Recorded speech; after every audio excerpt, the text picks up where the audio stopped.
Lorsque vous regardez la motion, déjà dans la forme, elle est rédigée de n'importe quelle manière. Il y a beaucoup de coquilles, il y a beaucoup de fautes de français, déjà sous la forme. C'est un document qui engage l'Assemblée nationale. On devait faire un peu plus attention. Mais deuxième chose, dans le fond, il n'y a rien. On reproche au ministre des Transports de n'avoir pas donné de bus Transacademia. Ce n'est pas sa promesse. À qui cette promesse? Pourquoi une personne va donner des promesses et une autre en répondre? On lui reproche l'insubordination. Il n'y a pas de lien de subordination entre le ministre et les parlementaires et le Parlement. Si il est insubordonné par rapport au Premier ministre, au Président, qui se plaint? Pourquoi le Premier ministre et le Président ne demandent pas la démission? On dit qu'il n'a pas acheté des avions. Comment le ministre des Transports va acheter 8 avions? Parce que c'est une décision du gouvernement. On ne prouve pas qu'on a sorti l'argent. Si on a sorti l'argent comme ils le prétendent, là, on ne le poursuit pas, on ne devait pas le poursuivre pour incompétence, mais on devait le poursuivre pour détournement.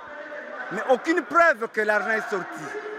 Alors, beaucoup d'autres choses qui reviennent au gouvernement, des décisions du gouvernement, que lui ne peut pas engager, qui incombent au Premier ministre et tout le gouvernement. C'est pourquoi nous disions que c'est une action mal dirigée.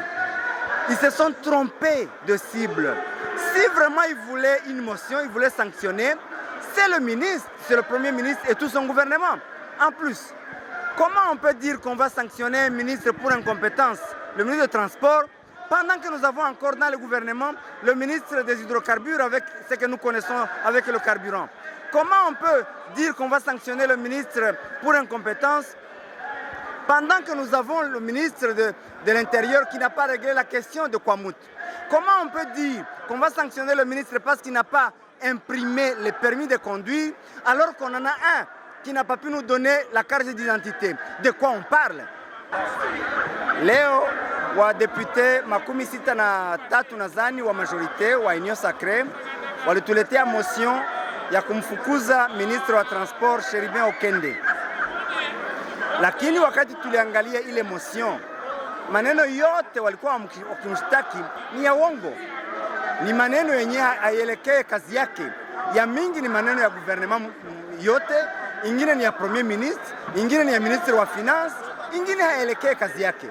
Lakini walipenda tu watumikishe ile majorite yao ya Union Sacrée kusudi wamfukuze. Ndio maana tuliweza kusimama sisi wote kuonyesha kwamba hawawezi kumshutumu kuwa kuuza ndege. Ministre wa Transport hawezi kuuza ndege mnane yeye peke yake. Ni decision ya gouvernement na pesa zinapaswa kutolewa na gouvernement. Na kama pesa zile zilitolewa, zilienda wapi? Tungemfuatilia kuhusu detournement, sababu aliiba ile pesa, lakini hakuna preuve hata moja kama ile pesa gouvernement ilitoa.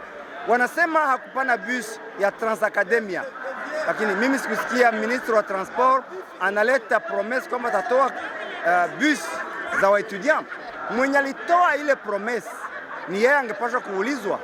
Mtu mmoja hata leta ahadi, mwingine njoo alipe deni na mambo mengine yote. Wanasema haheshimu sijui hierarchie yake, lakini kama haheshimu Premier Ministre, kama haheshimu President, wanaruhusa ya kumtoa, wanaruhusa ya kufanya remaniement, wanaruhusa ya kumuomba demission. Sababu gani? Wanapenda sisi ndio tubebe ile mzigo, waifanye wao wenyewe.